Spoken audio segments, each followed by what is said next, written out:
The king who wanted to touch the moon.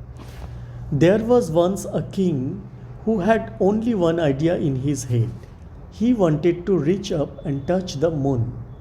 But how could he do this? He thought and thought. He stopped doing any of his royal work but spent all his day making plans.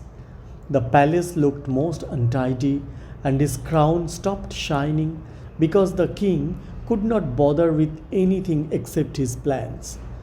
One day he sent for the royal carpenter and said, I have thought of a good plan.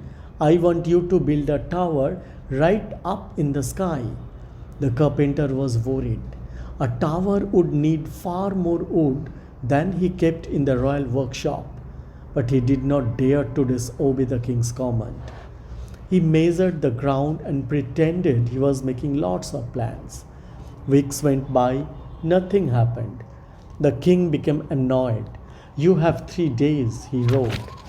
If my tower isn't ready by then, I will have your head chopped off. The carpenter scurried around again. He carried his hammer and wondered what he could do.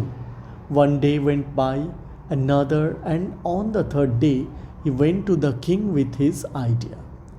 Your Majesty, he said, I have thought about your tower. I have even dreamt about it, and now I know what to do. Will you kindly order all your subjects to bring every wooden box or crate they have to the palace gardens? So the king sent his soldiers to collect every box in the kingdom. Some poor people had to empty their goods out on the floor. The head carpenter stood there, busily giving his orders. Pile them up one atop the other. That's not high enough, the king moaned. We need more boxes. Chop down every tree, saw them into planks, and make bigger boxes. Workmen banged and hammered until every plank had been made into a box, and every box had been piled on the top of the other. It was a very tall tower indeed. I would better climb up and taste it, Your Majesty, the carpenter said. Certainly not, the king spluttered. I must take first place.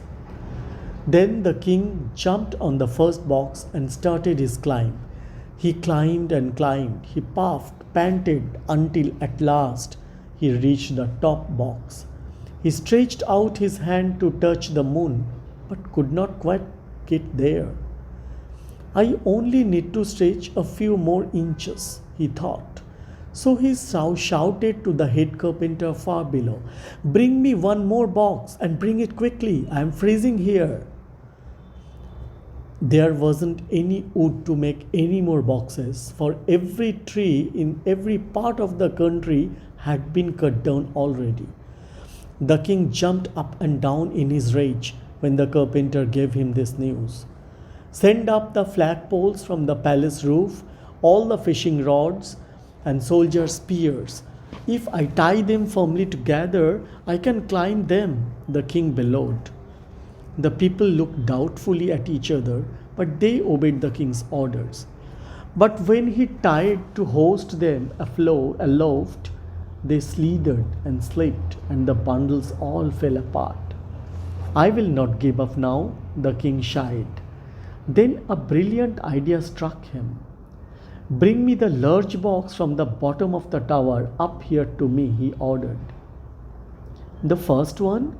Everybody gasped in amazement.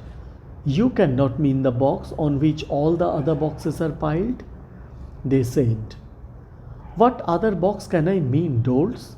Roared the king. And if you don't hurry, I will have your heads chopped off.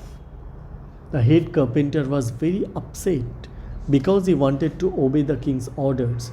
The soldiers, workmen, and the townspeople looked unhappy because they were willing to help the king to touch the moon if that was what he wanted. But was this the right way?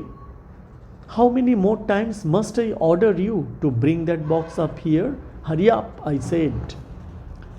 His loyal subjects waited no longer. They pushed, pulled, they tugged, at the bottom box as the king had ordered. First there was a creak, then a crack. The box popped out. Then, with a mighty roar, the tower tumbled down, and somewhere inside the thousands of boxes was the king. Was he ever found? Nobody knows. But everybody knows that he never ever did touch the moon.